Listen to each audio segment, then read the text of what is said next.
জওয়াকেরাম বিশ্বনবী সরকারে দো আলম নবীজি সাল্লাল্লাহু আলাইহি ওয়াসাল্লাম আমাদেরকে লক্ষ্য করে বললেন, হে আমার গোলামেরা শোনো, হে আমার উম্মতিরা শোনো, জীবনে তোমরা কত গুনাহ করেছো আমি রাসূলের পাক জানিয়ে দিলাম।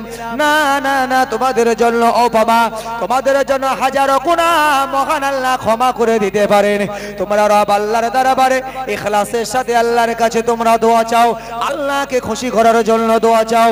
হে রব, হে আল্লাহ, আমি সারা জীবন ধরে সুদের মতন কারবারের সাথে জড়িত ছিলাম, আমি সারা জীবন ব্যভিচারের মতন গুনাহ করেছি, সারা জীবন মিথ্যার সাথে আমি জড়িয়েছিলাম, সারা জীবন শুধু ঘুষের সাথে জড়িয়েছিলাম।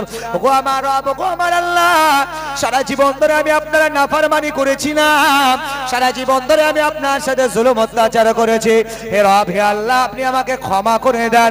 বিশ্ব নবী আমার বললেন, হে আমার উম্মতি নৈরাশ হওয়ার কিছু নাই, কতটা তোমরা জীবনে গুনাহ করেছো।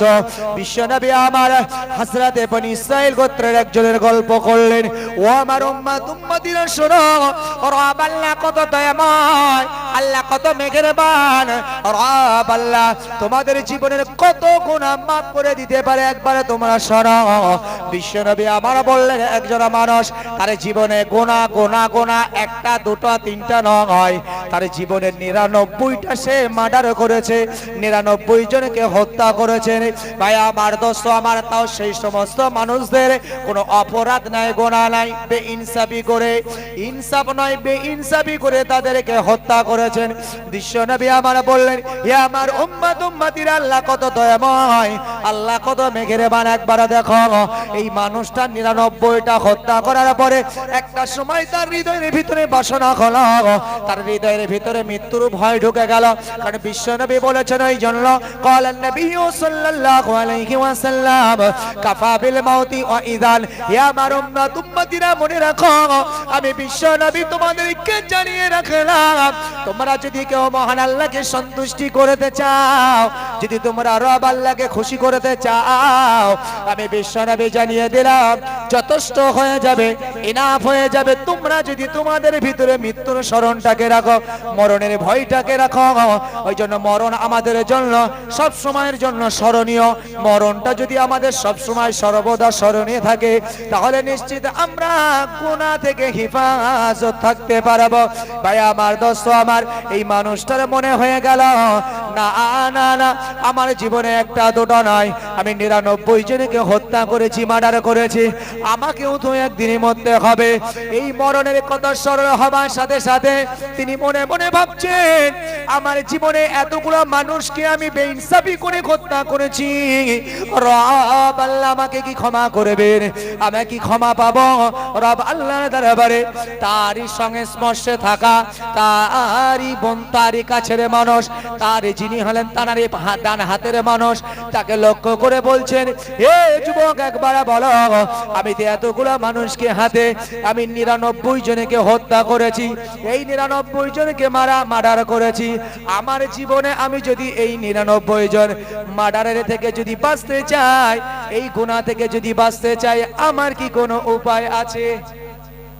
তার কাছে জিজ্ঞাসা করছে, আমারও তো মরণের ভয় এসেছে রে ছেলে, একবার বল, যদি আমি এই মৃত্যু থেকে বাঁচতে চাই, এই মরণ থেকে যদি আমি বাঁচতে চাই, এই যে আমার মরণের তো ভয় এসে গেছে, আমি এত মানুষকে মার্ডার করেছি, কবরে গিয়ে তো আমাকে হিসাব দিতে হবে, তো আমার এই গুনাহ কি মাফ হবে? আল্লাহ কি আমাকে মাফ করবেন? কবরে গিয়ে আমি কি হিসাব দেব?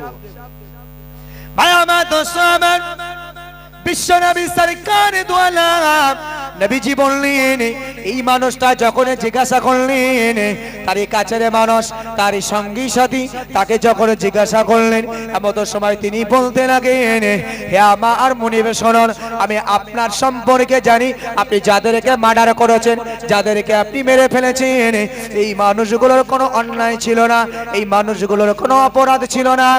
তবে আমার ধারণা, আপনার জীবনে এই বেইনসাফি ভাবে তাদেরকে হত্যা করার কারণে আমি জানি আপনার জীবনের এই গুনাহ খাতা কখনো মাফ হবে না। যখন তিনি এই কথা বললেন এমন সময় বিশ্বনবী সরকারে দু আলম তিনি বলেন হযরতে জিবরিল আমাকে বললেন মহান আল্লাহ গল্প আমাকে শোনালেন কেন আমার উম্মতের জন্য এটা খুশি, উম্মতের জন্য এটা বার্তা। উম্মত হাজারো অন্যায় করবে তারপরও রব আল্লাহ যে তাদেরকে মাহরুম করবে না। এই জন্য আমার বিশ্বনবী তিনি আমাদের কাছে বললেন মহান আল্লাহ তাকে জানিয়েছেন। ওই সময় তিনি বলছেন যদি আমার জীবনের এই 99টা হত্যার জন্য যদি আমাকে আল্লাহ ক্ষমা না করেন তবে আমি কেন 99 রানে আউট হয়ে যাব? আমি 99 রানে আউট হব না। কারণ মাঠে ময়দানে যারা থাকে দেখবেন যখন সেঞ্চুরি অর্থাৎ 100 হওয়ার কাছাকাছি হয় ঠিক মোটামুটি 50, 60, 70, 80 সময় যেভাবে ব্যাটিং করে ওই ব্যাটিং কিন্তু আর করে না। যখন দেখবেন ঠিক কাছাকাছি চলে গেছে টার্গেট থাকবে যে অন্তত সেঞ্চুরিটা করি আগে, 100টা পার করি তারপরে দুমদাড়াক্কা দেওয়া যাবে, এটা একটা টার্গেট থাকে। ওই যুবক মনে মনে ভাবতে লাগলো তাহলে আমি কেন সেঞ্চুরি করবো না? আমি 99টা মার্ডার করেছি, না না না আমি আর একটা বাদ দেব না। তবে ওই একটা অন্য কেউ হবে না, তারই কাছের মানুষ, তার সংস্পর্শের মানুষ যিনি বলেছিলেন হুজুর আপনার এই 99টা হত্যা আপনি বেইনসাফি ভাবে করেছেন, এর গুণ আপনারা মাফ হবে না। এমন তো সবাই বলতে লাগলেন আমার যখন ক্ষমা হবে না তবে আমি কেন 99টা দাঁড়িয়ে যাব? আমি যে আমার জীবনে 100 পূর্ণ করে একটা টার্গেট মানুষকে দেখাবো। এমন তো সময় তাকে ডেকে ওই জায়গাতেই তাকে হত্যা করলো। বিশ্বনবী আমার বললেন তার জীবনে 100 পরিপূর্ণ হয়ে গেল। এই মানুষটা যখন রাস্তা দিয়ে হেঁটে আসছেন, একজন বুজুর্গ মানুষ, একজন আলেম মানুষ, রাস্তার প্রতিমধ্যে দেখা। এমন তো সময় এই আল্লাহর মাহবুব বান্দা এই আলেম মানুষটা তাকে সালাম দিলেন, মন মিজাজ খুব খারাপ। এমন তো সময় জিজ্ঞাসা করলো ভাই আপনার মনটা কেন তো খারাপ? আসলে তো বাঁচার চেষ্টা করছিল। এমন তো সময় ডেকে বললেন তোমার রব, আমার রব আল্লাহ আমার জীবনের যে অন্যায়, আমার জীবনের যে পাপ, আমার জীবনের যে গুনাহ, সেই রব তো ক্ষমা করবে না। মরণের ভয় তো আমারও আছে, এই জন্য আমি একটু টেনশন ফিল করছি। এমন তো সময় আল্লাহর মাহবুব বান্দা বললেন হে আল্লাহর গোলাম, আল্লাহর বান্দা শোনো, তোমার জীবনের লাখো পাপ, কোটি কোটি পাপ, পাহাড় সম গুনাহ, মহান আল্লাহ পাক তার দয়া সম্পর্কে তোমার জানা নাই। রব আল্লাহর দরবারে যদি তুমি তওবা করো আল্লাহ তোমাকে অবশ্যই ক্ষমা করতে পারেন। এমন তো সময় যখনই আল্লাহর মাহবুব বান্দা, আল্লাহর ওলি বান্দা এই আলেম মানুষটার কথা বললেন, বলবার সাথে সাথে তিনি বলছেন আমার জীবনে এমন এমন ঘটনা, আমি 99 জনকে আগে হত্যা করেছিলাম, আজকে আমি বাঁচবার জন্য এমন একটা কথা আমি বলেছিলাম। আমার যিনি কাছের মানুষ শুনবার সাথে সাথে সে বলেছিল এ পাপ আমার ক্ষমা হবে না। যখনই তিনি কথা বললেন আমার ভিতরে রাগ এসে গেল, গুসা এসে গেল। আমি তাকে আবার আজকে আমি তাকে মার্ডার করে এখনই এই রাস্তা দিয়ে যাচ্ছিলাম। এবার বলুন এতগুলো কথা জানবার পরেও আপনার হিসাব কি বলে? রব আল্লাহ আমাকে ক্ষমা করবে। এ নওজোয়ান তরুণেরা, এ আমার মুরব্বিয়ানেরা, যখন আল্লাহর মাহবুব বান্দা, আল্লাহর আলেম বান্দা এ কথা শুনলেন, শোনাবার সাথে সাথে বললেন হে আল্লাহর গোলাম তুমি আল্লাহর দয়া থেকে নৈরাশ হয়ো না, লা তাকনাতু মির রাহমাতিল্লাহ, আল্লাহর রহমত থেকে তুমি নৈরাশ হয়ো না। মহান আল্লাহ পাক আল্লাহ তাআলা তোমার জীবনের এই শত হত্যার গুনাহ আল্লাহ ক্ষমা করে দেবেন যদি তুমি মহান আল্লাহর দরবারে অঙ্গীকার করতে পারো, ওয়াদা দিতে পারো জীবনে আর তুমি কোনোদিন হত্যা করবে না, জীবনে আর কোনোদিন তুমি মার্ডার করবে না। যদি রব আল্লাহর দরবারে তুমি ওয়াদা দিতে পারো মহান আল্লাহ পাক আল্লাহ তাআলা নিশ্চয়ই তোমাকে ক্ষমা করে দেবেন। জোরে বলো আল্লাহর গোলাম, আল্লাহর বান্দা, সাথে সাথে তিনি রব আল্লাহর দরবারে শুকর আদায় করলেন।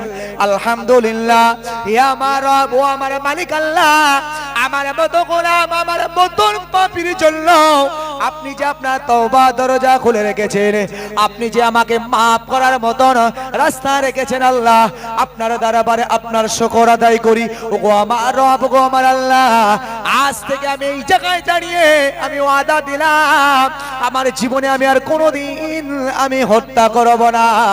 হে আমার রব আমার আল্লাহ, আমি আজকের থেকে এখান থেকে রিটার্ন আসার ওয়াদা দিলাম, ফিরে আসার ওয়াদা দিলাম। আল্লাহ আপনি আমার জীবনের পাপ রাশি ক্ষমা করে দেন। বিশ্বনবী আমার বললেন এই কথা তিনি ওখানেই স্বীকার করে তওবা করে তিনি আবার রাস্তা দিয়ে এগিয়ে যাচ্ছেন।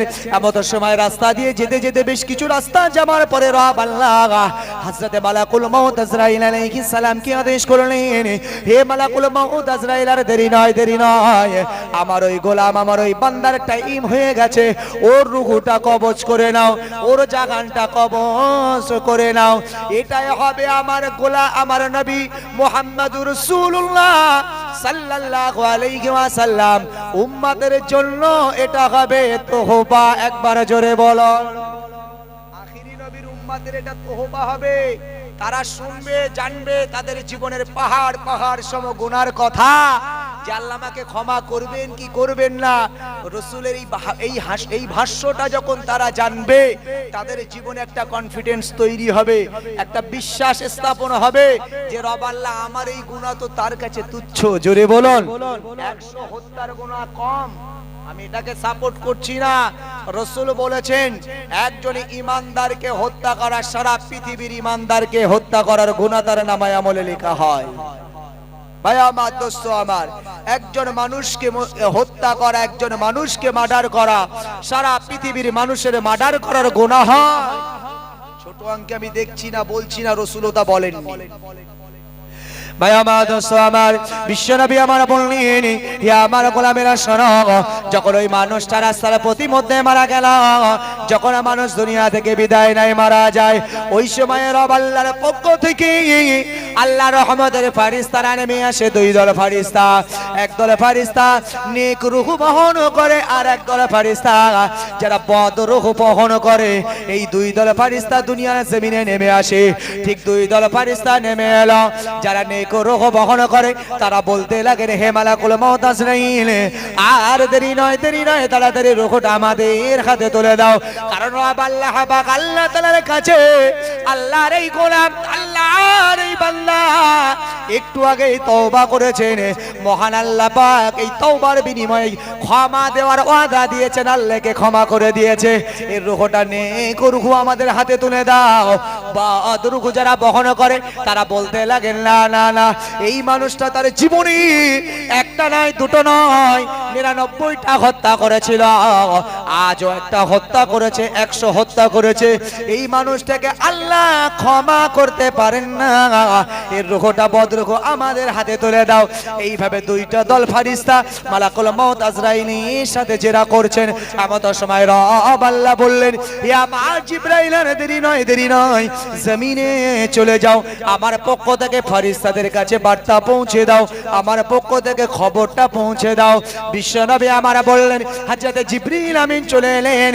এই জিবরিল আমিন আসার পরে বলতে লাগলেন ও মালাকুল মউত আজরাইল, না না না, এখন কোন দলের হাতে আপনি রূহটাকে তুলে দেবেন না। আল্লাহ এদের জন্য একটা পরীক্ষা দিয়েছে। এর তওবাটা, এ বলছে তওবা কবুল হয়েছে, আর ওরা বলছে সারা জীবন হত্যা করেছে, কবুল হতে পারে না। তো আল্লাহ একটা পরীক্ষা দিয়েছে, পরীক্ষাটা হবে, যাচাই বাছাই হবে, তবেই এর রূহটা আপনি ওই পরীক্ষার ফলাফল হিসেবে আপনি তাদের হাতে তুলে দেবেন।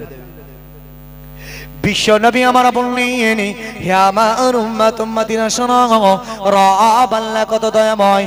হযরত জিবরিল আমিন বলতে লাগলেন মহান আল্লাহ আমাকে জানিয়েছেন যেখানে মারা গেছেন এইখান থেকে এই মানুষটার বাড়ি, আর যেখানে মারা গেছে এখান থেকে যে আলেমের মুখ থেকে তওবার বায়ান শুনেছিল, যে মানুষটার থেকে আল্লাহর কাছে তওবা করার নসিহত শুনেছিল, ওই আল্লাহর মাহবুব বান্দার বাড়ি, এই দুইটো মানুষের বাড়ি এখান থেকে মাপা হবে।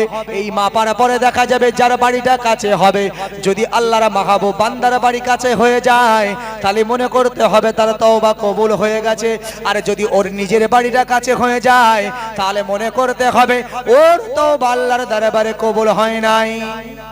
যদি মাহবুব বান্দা যার কাছ থেকে তওবার ওয়াজ শুনেছিল ওর বাড়িটা যদি কাছে হয় তাহলে মনে করতে হবে তওবা কবুল হয়ে গেছে, আর যদি ওর বাড়িটা কাছে হয় তাহলে মনে করতে হবে তওবা কবুল হয়নি। ভাই আমার দোস্ত আমার, বিশ্ব নবী আমার বললেন হে আমার উম্মত উম্মতিরা শুনে রাখো, ওই সময় জিবরাইল আমাকে বলছিলেন, ইয়া রাসূলুল্লাহ ইয়া হাবিবাল্লাহ হুজুর, আমি জিবরিল আমিন আলাইহিস সালাতু ওয়াস সালাম, ওই সময় আমি মাপ দিতে লাগলাম। একবার তার বাড়ির দিকে, একবার মাহবুব বান্দা আল্লাহর ওই আলেম বান্দার দিকে আমি বারংবার, একবার দুবার নয়, বারংবার মাপলাম। কারণ আমার বারবার কনফিউজ হচ্ছিল, আমার বারবার সন্দেহ হচ্ছিল, আমার মনে হচ্ছিল ওর বাড়িটা কাছে, কিন্তু মাপতে গিয়ে দেখছি ওর বাড়িটা দূরে হয়ে যাচ্ছে, আর আল্লাহর মাহবুব বান্দার বাড়িটা কাছে হয়ে যাচ্ছে। কিন্তু আমার হিসাব বলছিল তার বাড়িটা কাছে, কিন্তু না না, যতবার আমি ভেবেছিলাম, বারংবার দেখেছিলাম আল্লাহর ওই মাহবুব বান্দার বাড়িটা কাছে হয়ে যাচ্ছিল। ইয়া রাসূলুল্লাহ ইয়া হাবিবাল্লাহ হুজুর, এটাই ছিল আল্লাহর দয়া, এটাই ছিল আল্লাহর করুণা। আল্লাহ যে তার তওবাকে কবুল করেছেন তার প্রমাণ আমি বারবার দেখেছিলাম। আল্লাহর ওই মাহবুব বান্দার বাড়িটা কাছে হয়ে যাচ্ছিল। ইয়া রাসূলুল্লাহ ইয়া হাবিবাল্লাহ হুজুর, আমি জিবরাইল জানিয়ে দিলাম, মহান আল্লাহ পাক আল্লাহ তাআলা কত রহম করনেওয়ালা, কত বড় দয়াময়, কত বড় মেহেরবান সেই রব আল্লাহ আজ আপনাকে শুনিয়েছেন। আপনি আপনার উম্মতের কাছে পৌঁছে দেবেন। আপনার উম্মত জীবনে কত গুনাহ করবে, তারপরেও আল্লাহ যে তাদের ক্ষমা পাওয়ার মতন সুযোগ রেখে দিয়েছেন, আল্লাহ যে তাদেরকে ক্ষমা পাওয়ার মতন জায়গা রেখে দিয়েছে, এটা আপনার উম্মত যখন জানতে পারবে, সেই রব আল্লাহ শুকর আদায় করে তাদের জীবনের পাহাড় সম গুনাহ তারপরেও সেই মহান আল্লাহর কাছে তওবা করার সুযোগ পেয়ে যাবে।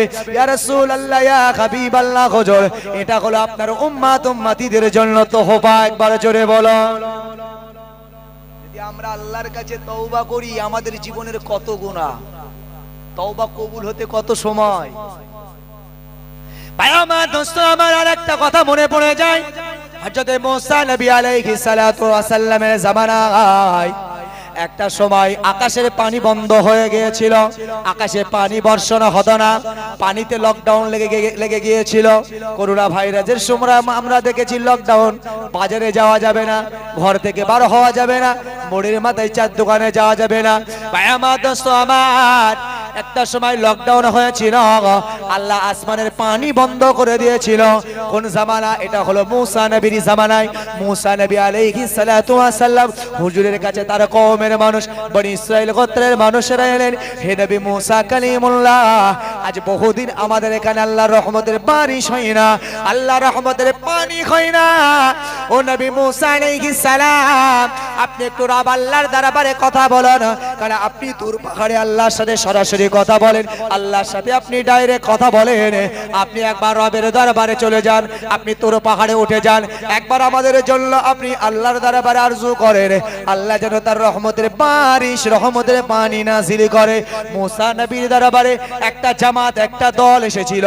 তারা মুসা নবীকে বলবার পরে মুসা নবী তিনি টুক টুক টুক টুক করে তোর পাহাড়ে চললেন, রব আল্লাহর দরবারে রবের সাথে কথা বললেন, ওগো আমার রব, ওগো আমার মালিক আল্লাহ, আমি মুসা নবী আজ আপনার দরবারে হাজির, আমার কওম, আমার জাতি আজ আমার কাছে এসেছে। আল্লাহ, আজকে আপনার রহমতের বারিশ দুনিয়াতে হয় না, রহমতের পানি দুনিয়াতে হয় না। ওগো আমার রব, ওগো আমার আল্লাহ, আজ আমার উম্মতের পক্ষ থেকে আপনার শাহী দরবারে আবেদন রাখলাম, আপনার দরবারে আরজু রাখলাম, আল্লাহ আমার গুনাহগার উম্মত উম্মতিদের প্রতি আপনার পক্ষ থেকে আপনার রহমতের বারিশ, রহমতের পানি নাযিল করুন। আমার আল্লাহ এই সময় মুসা নবীকে ডেকে বলেছিল, হে আমার পয়গম্বর মুসা, শোনো, তুমি আমি রব, আমি আল্লাহ, আমার দরবারে তুমি দোয়া চেয়েছো, আবেদন করেছো, আমি রব তোমার ফিরিয়ে দিতাম না, তবে যে জামাতের মানুষের কথা শুনে আমি রব, আমি আল্লাহ, আমার দরবারে তুমি আরজু করতে এসেছো, আবেদন করতে এসেছো, ওই জামাতের ভিতরে এমন একজন মানুষ রয়েছে যে মানুষটা আমার সাথে এত নাফরমানি করেছে, এত গুনাহ করেছে, তার জীবনে শিরকের মতন গুনাহে ভরপুর। আমি রব, আমি আল্লাহ জানিয়ে দিলাম, যদি ওই মানুষটা ছাড়া যদি ওই জামাত তোমার কাছে এসে এই আবেদন করতো, আমি রব, আমি আল্লাহ তোমাদের এই আবেদনকে কবুল করে নিতাম। হে মুসা, যাও, যদি ওই মানুষটাকে ওই জামাত থেকে বার করে দিতে পারো, তবে আমি রব, আমি আল্লাহ তোমাদের প্রতি এই রহমতের বারিশ নাজিল করে দেব। মুসা নবী নেমে এলেন। মুসা নবী জামাতকে লক্ষ্য করে তিনি ওয়াজ করছেন, নসিহত করছেন, হে আমার কওমের মানুষ, হে আমার জাতিরা, শুনে রাখো, আজ তোমাদের মধ্যে এমন একজন ব্যক্তি রয়েছে যার উপরে মহান আল্লাহ বড় রাগান্বিত, যে মানুষটার কারণে রব আল্লাহ আমার আবেদন মঞ্জুর করে নাই, আমার দোয়া আল্লাহর দরবারে কবুল করে নাই। হে আমার উম্মত উম্মতিরা শোনো, যে মানুষটার জীবনে এমন এমন পাপ রয়েছে, এমন এমন গুনাহ রয়েছে, রব আল্লাহ জানিয়ে দিয়েছে আবার এই তোমাদের এই জামাতের ভিতরে যে মানুষটা এমন পাপী, আমি মুসা নবী বলবো বেরিয়ে যাও। যদি তুমি বেরিয়ে যাও, রহমতের পানি আল্লাহ নাজিল করবে। যদি বার না খাও, কিয়ামত পর্যন্ত আল্লাহ পানি দেবেন না। মুসা নবী ওয়াজ করছেন। যখন এই ওয়াজ করছেন মুসা নবী, আর যে মানুষটা এই পাপ করেছে, অন্যায় করেছে, সে তো বসে বসে বুঝতে পারছে এই অন্যায় তো আমার জীবনে। কারণ যখন কোনো চোর চুরি করে, যদি সবাইকে বসিয়ে নিয়ে বলছে বলো চুরি করেছো কে, কেউ না জানলেও যে চুরি করেছে সে তো জানে চুরি কে করেছে। তো মুসা নবী যখন এই ওয়াজ করছেন, ও বুঝতে পারছে যিনি চুরি করেছেন। তো তিনি মাথাটা নিচু করে বলছে, হাই রে, এখন যদি মজলিস থেকে আমি বেরিয়ে যাই, তাহলে আমাকে দেখে সবাই হাসবে, সবাই ঠাট্টা করবে, সবাই আমাকে খারাপ বলবে, সমাজে আমাকে অনেক ভাবে বঞ্চিত হতে হবে। তো তিনি সাথে সাথে মাথাটা নিচু করে আল্লাহর কাছে কেঁদে বললেন, রব আল্লাহ, ও আমার স্রষ্টা মালিক আল্লাহ, আপনি আমাকে বেইজ্জতি করবেন না আল্লাহ, আপনি আমাকে ক্ষমা করে দেন। আমি ওয়াদা দিলাম আমার জীবনে এই পাপ আর আমি আর কখনো করব না। আর নবী মুসাকে আল্লাহ বলেছিল, যতক্ষণ বার না হবে ততক্ষণ আমি আল্লাহ তোমার উম্মতের এই আবেদন মঞ্জুর করলাম না। মুসা নবী বলতে বলতে সবাই একে অপরের মুখের দিকে তাকাতাকি করে, কে এমন কাজ করো, কে এমন পাপী, তাড়াতাড়ি এই মজলিস থেকে বের হয়ে যাও, বার হয়ে যাও। এইভাবে যখন আওয়াজ তুলতে লাগলেন, মাথাটা নত করে আল্লাহর দরবারে আল্লাহর গোলাম কাঁদতে লেগেছেন, আল্লাহ আজকের দিনে আপনি আমাকে ক্ষমা করে দেন, মাফ করে দেন আল্লাহ। তবে আমি আপনার কাছে ওয়াদা দিলাম আর আমার জীবনে পাপ করব না, অঙ্গীকার করলাম। এমন সময় দেখা যায় আল্লাহর রহমতের বারিশ নামতে লেগেছে, আল্লাহর রহমতের পানি নামতে শুরু হয়েছে। এমন সময় সবাই মুসা নবীর দিকে তাকালেন। হযরতে মুসা নবী আলাইহিস সালাম একটু শর্মিন্দা হয়ে গেছেন, কারণ আল্লাহ বলেছেন যতক্ষণ ওকে বার না করা হবে ততক্ষণ আল্লাহর রহমতের পানি নাজিল হবে না। কিন্তু এই জামাত থেকে তো কেউ বার হলো না, কিভাবে আল্লাহর রহমতের পানি শুরু হয়ে গেল? এমন সময় মুসা নবী, তিনি এমন জিদ্দি নবী ছিল, আল্লাহর কাছে তো তিনি জিজ্ঞাসাই করবেন, আল্লাহর কাছে জানবেন। কারণ মুসা নবী তিনি মনে মনে শর্মিন্দা হলো যে আমি সবার কাছে বললাম যে এই জামাত থেকে যতক্ষণ না বার হবে ততক্ষণ আল্লাহর রহমতের পানি হবে না। আল্লাহ যে পানি দিল, যদি আমার উম্মত উম্মতি জিজ্ঞাসা করে আমি কি জবাব আপনাদের কাছে দেব?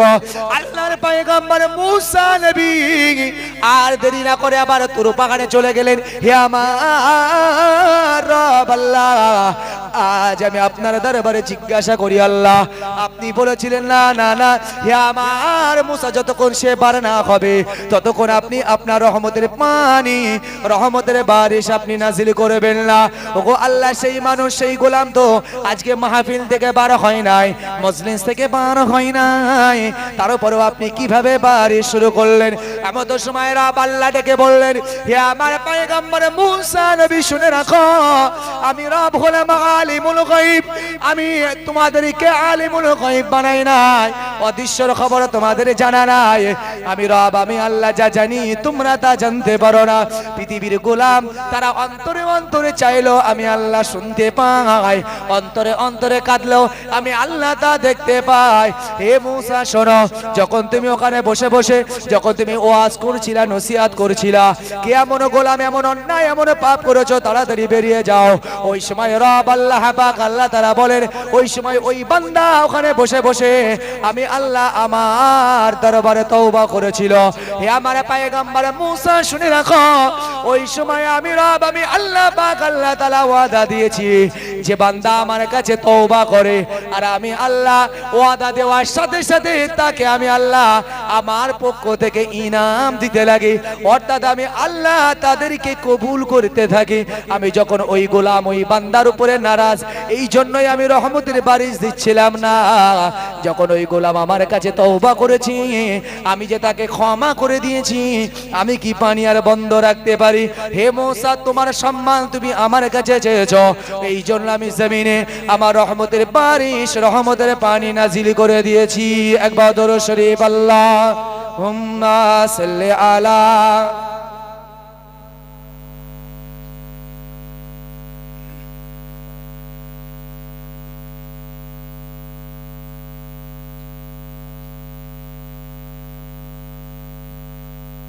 ভাই আমার দোস্ত আমার, মহান আল্লাহ পাক আল্লাহ তাআলা খালি আমাদেরকে ওই জামানার উম্মত বানাননি, আমাদেরকে এমন একজন নবীর উম্মত বানিয়েছে আপনি অবাক হয়ে যাবেন। হযরত নবী আদম আলাইহিস সালাতু ওয়াস সালামের মতন মানুষ, তিনি আল্লাহর কাছে চেয়েছেন, আল্লাহ আমি নবী আদম আলাইহিস সালাম, আপনারা জানেন মশহুর একটি ঘটনা, আমি ঘটনা বলতে চাচ্ছি না, খালি জাস্ট যতটুকু লাগবে ততটুকু। আদম নবী আলাইহিস সালাম আল্লাহ আদেশ করেছিল ওই গাছটির ধারে যাবে না, ওই গাছটির ফল তুমি খাবে না। শয়তানের ওয়াসওয়াসায় হযরতে মা হাওয়া আলাইহিস সালামকে খাওয়ালেন, মা হাওয়া আলাইহিস সালাম গোপনে আদম নবীকে খাওয়ালেন। আল্লাহ গুসসা করে রাগ করে তার শরীরের সব পোশাকগুলো খুলে দিলেন, উলঙ্গ বানিয়ে দিলেন। হযরতে আদম নবী আলাইহিস সালাম শর্মিন্দা হয়ে গেলেন। তিনি ওখান থেকে 3 বা জাইতুন গাছের পাতা তিনি 3টি ব্যবহার করলেন, আম্মা জান মা হাওয়া তিনি 5টি ব্যবহার করলেন। আল্লাহ একজনকে জেদ্দাতে ফেললেন আর একজনকে এই ভারত উপমহাদেশ অর্থাৎ বর্তমান যেটা শ্রীলঙ্কা, এই শ্রীলঙ্কাতে হযরতে নবী আদম আলাইহিস সালামকে ফেললেন। ভাই আমার দোস্ত আমার, এই দুইজনকে দুনিয়ার জমিনে পাঠালেন। আসলে দুনিয়াতে আল্লাহ মানব সূচনা করবেন, তার তো একটা সিস্টেম একটা পদ্ধতি, এটা ঘটনা ঘটবে, মহান আল্লাহর একটা পদ্ধতি। তো আদম আলাইহিস সালাম যদিও আল্লাহ তাকে নিষেধ করেছিল আদম খেও না, আমি তো খেয়ে ফেলেছি, তো আদম নবী এই জন্য আল্লাহর কাছে ক্ষমা চেয়েছেন। কতদিন? 350 বছর। তাই আদম নবী বললেন, দুনিয়ার উম্মতেরা শোনো, যারা আখিরি নবীর উম্মত হবে তোমরা কত ভাগ্যবান জানো? আমি আদম নবী আলাইহিস সালাম আমি 350 বছর ধরে কেঁদেছি, কিন্তু মহান আল্লাহ তোমাদেরকে এত ভাগ্যবান বানিয়েছে, এমন একজন নবীর উম্মত তোমাদেরকে বানিয়ে দিয়েছে যে নবীর উম্মত হওয়ার সুবাদে তোমরা আল্লাহর কাছে চাইবে আর তোমাদের দোয়া কবুল হয়ে যাবে। জোরে বলুন সুবহানাল্লাহ।